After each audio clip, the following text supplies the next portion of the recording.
نه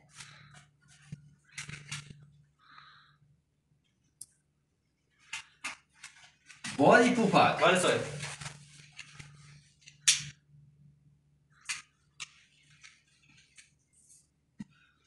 او با چندمی؟ بله صاحب. مرا تلفن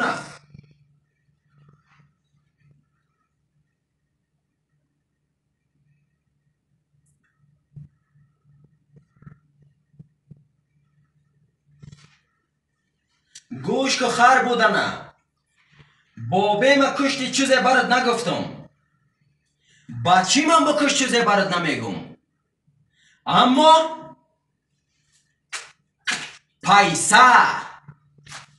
پیسه ما روان کو اگه نه کار دهقت کنم که صبحکی تخم مرغ خوردن نتانی با خاطری که چوچه مرغ تا زنده نمیمانم بای بای بچه بله. فکر کنم این زمره پایلیچ در روزا کراته مراته میره بله. یا مثل شما بادی پوفک است اندامی بله صاحب.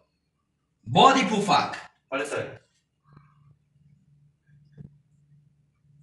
دمی روزا بسیار دلم پاچه پلو میخواه برین سرش از تن جدا کنین بیارینش خان صاحب امر کن مرایتان رویدایش میاره.